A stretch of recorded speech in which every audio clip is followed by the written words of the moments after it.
I have just woken up to this sound. I think that the bells have been ringing for a good 5-10 minutes now. I'm ready for a day of exploring, but first I'm going to reveal the reason that I am in Rome in the first place, and for that we need to walk up one flight of stairs. I love the corridors here. Look, aren't those doors amazing? So I think it's up this way. We could take the old cage lift, but, well, it's only one flight, so let's walk up the spiral staircase. Oh, the colours are really nice up here. So let's see, we're looking for room 806. Here we go. Oh, Mr. Strong, what a sight. Hello. What a sight in Rome. How are you feeling? Slightly rough night, but the bed is comfortable at least. Your room is amazing. I love the colour. Well, I can see that. It's very you. Red. And your views are much better than mine as well. You have an actual balcony. This is amazing. Oh my goodness. Mainly my day will be here. It will be nice to see you. I must say you have extremely glamorous people reclining on your headboard. Oh, yes, I do, don't You've got a woman on this side, a gentleman on the other, and a faithful dog as well. Very nice. Now, you've probably noticed that Oliver, magnificent though he is in his pyjamas, is not ready to go exploring yet. I'm in Rome because Oliver has been unwell for the past few months. He's on the mend, and it's going to take a long time to get him back to full strength and full speed. Mind you, full speed, Ollie, to be fair, was never very fast. No, that is true. Sorry to be looking a little bit pathetic at the moment, but Oliver, no one could look more majestic in pyjamas than you. At Yes. least I have got a dressing gown, which is unlike me, so I made some sort of effort for our trip.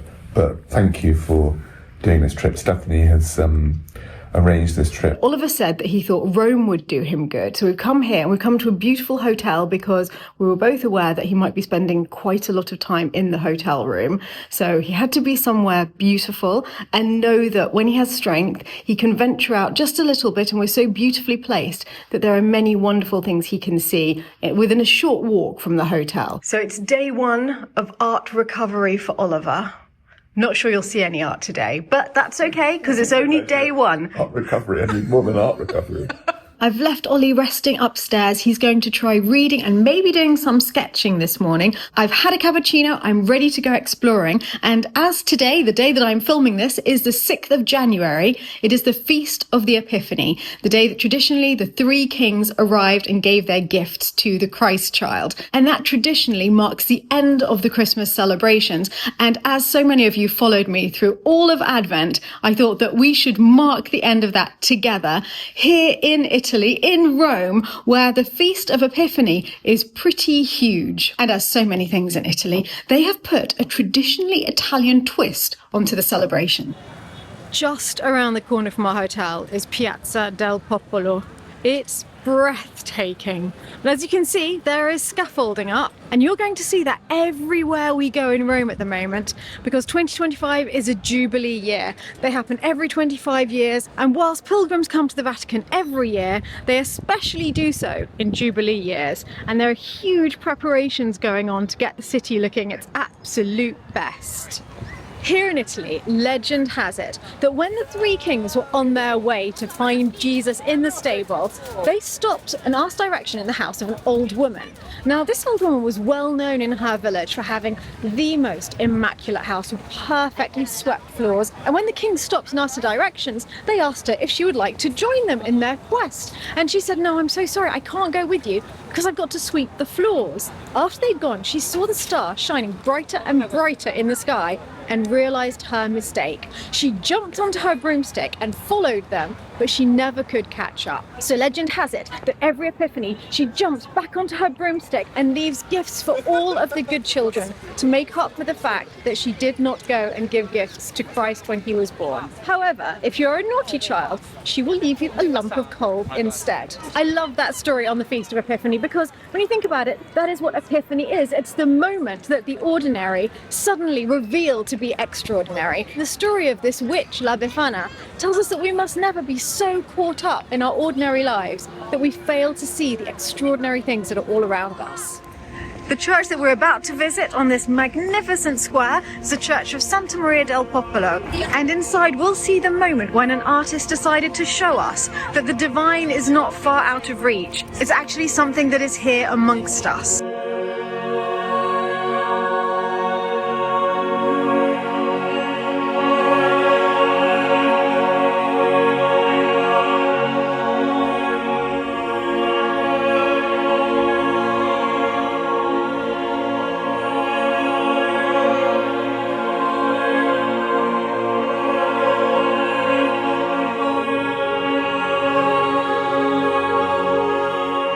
This church has many treasures, but I'm specifically here to see Caravaggio's Crucifixion of St. Peter and Conversion of St. Paul. Caravaggio marked a turning point in art. Rather than us seeing events from afar happening to people beyond our reach, suddenly we're not just spectators, we're almost part of the scene. Look at the angles. The horse isn't some stallion elegantly seen from a distance. It's a Roman cart horse. It's as though we're in the streets of Rome of the time of Caravaggio. And here in the crucifixion scene, you can see that the labourers are struggling with the cross. Their clothes are dirty. They're the ordinary people that they would have seen on the street every day. Caravaggio was showing the people of Rome that we mustn't be swept up in ordinary things so much that we can't see the extraordinary around us. This is possibly the most incredible nativity I've ever seen, and would definitely be Philip's favourite because, if I'm not much mistaken, that's an entire brocante. There's little paintings for sale outside it, a chandelier, all sorts of porcelain inside. There's a whole village street scene going on, and the nativity isn't somewhere in the distance surrounded by the kings and the shepherds. It's just Mary and Joseph in the street, just the two of them with their baby. I've never seen anything like it. This is the Via del Corso, and it actually gets its name from medieval horse races that used to run all the way down the street. From the 15th century right up until the late 19th century, horses would thunder down this route during Carnival. Every single walk in Rome is a delight. Now we've got the church bells ringing and oranges in all of the trees going down the street. It's not just the extraordinary art and architecture, it's the sounds, it's the smells, it's even the trees. Well, I have just rounded the corner into Piazza Navona and its famous Fountains of the Four Rivers, which has been covered in scaffolding. So I'm unbelievably happy that we are probably seeing it cleaner than it's ever been since it was first built. And all of the party here is because of Epiphany. This is the square where traditionally La Befana makes an appearance in Rome and hands out sweets to the children. There's a little Christmas market and lots of stalls, plenty of places to get sweets for the children. Here she is, La Befana, flying through the streets of Rome on the broomstick which she uses to keep her home immaculately tidy. And on the edge of the square is the nativity scene. You can see the three kings just here bringing their gifts. And of course the witch wasn't with them because she was silly enough to say she had to stay and clean her house instead. I think that when you come to a city as rich in history as Rome, you need to choose certain things that interest you. Otherwise you just get swamped in all of the history and you walk away without having really learnt anything specific. So I've come here wanting to find out more about one of my favourite sculptors, and certainly Philip's favourite sculptor of all time, Bernini, but also about his rivalry with Borromini, because Borromini is one of Oliver's favourite architects, and there was an enormous rivalry between them. That's what I want to find out more about whilst I'm here in Rome, and this fountain is a great place to start because the Pope at the time, Innocent X, actually favoured Borromini, and he'd started talking to Borromini about the plan, and Bernini found out about it and he was desperate to design the fountain. So he quietly got on with making the most sumptuous, spectacular design, and he had the entire thing built as a model in silver. The Pope was awestruck by the beauty of it, and Bernini won the day and the commission went to him.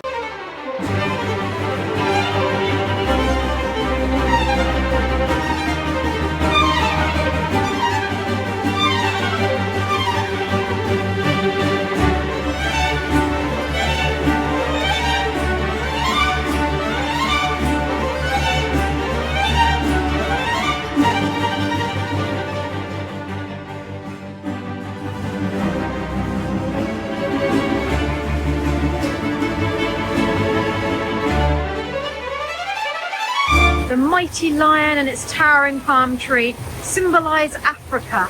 And as you can see, the god of the Nile is shrouding his head. And that's because at the time, Europeans didn't know where the source of the Nile was. He hasn't revealed all of his secrets yet. At the base of the Americas, we have a crocodile, and above it, the mighty river god of the Rio de la Plata. And you can see that because he is sitting on a pile of coins that represents all of the riches and the gold from the Americas. But you see the serpent slithering above. He's there to show the fear that rich men have of losing their wealth. And you can see how that river god is almost trying to hide the coins away beneath him. The god of the Ganges, symbolizing Asia, is holding an oar. And that's because the Ganges was known to be a very navigable river. The horse symbolizes Europe, and next to him is the great god of the Danube.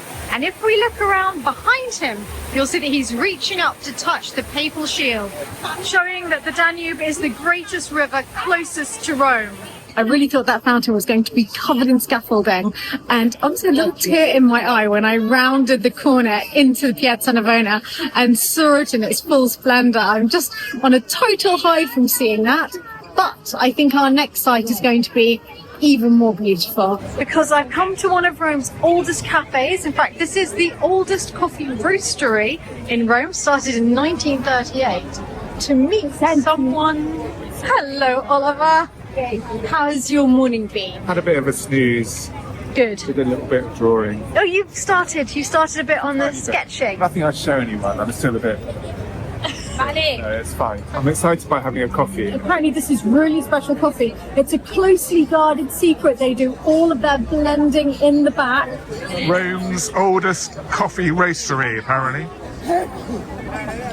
It's delicious. I'm holding back slightly because it's after lunch. It'd be nice to get some sleep later today. Some sleep, but it is really nice, yes. Very lovely. We're gently heading back to the hotel, but via a church, which I really wanted to visit because it contains the heart of St. Charles Borromeo. And all of you who have been following the renovations of the Chapel of St. Joseph at Lalande will know that Charles Borromeo is one of the saints who was depicted in the 6 stained glass windows of saints.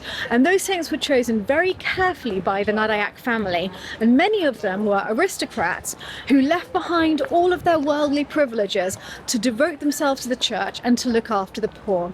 And Charles Borromeo was no exception. He was in Milan at the time of plague, and he looked after all of the plague victims rather than fleeing the city. This church was built in 1610 to celebrate the canonization of Charles Borromeo. It was when he became a saint.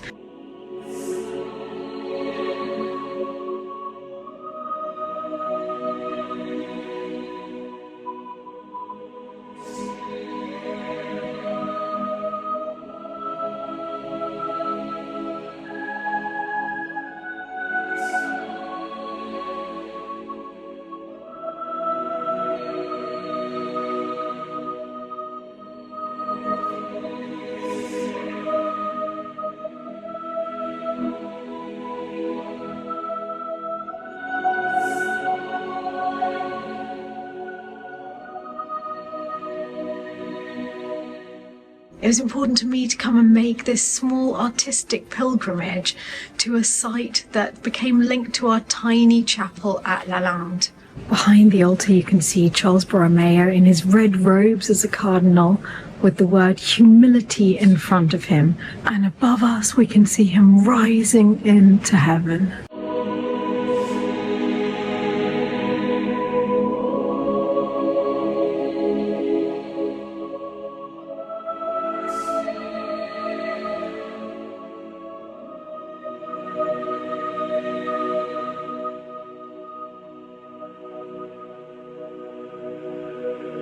We're just arriving back at our hotel now, which is extremely pretty. And how did you find your little outing to see a heart? That church was quite something, wasn't it?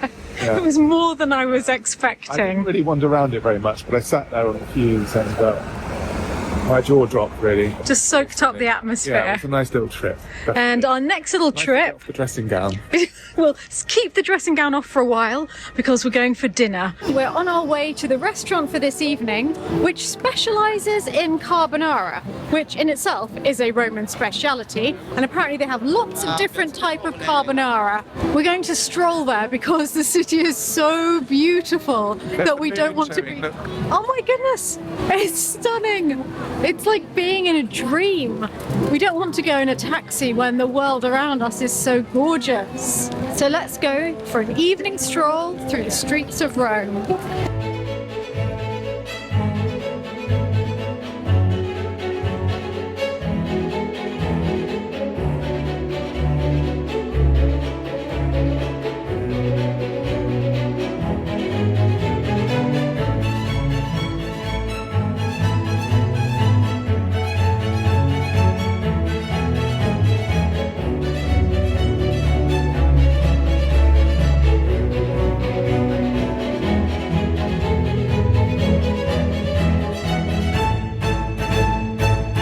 We feel that we very much deserve a hearty meal. We've come to a restaurant called Eggs that specialises in all things eggs, including, of course, carbonara.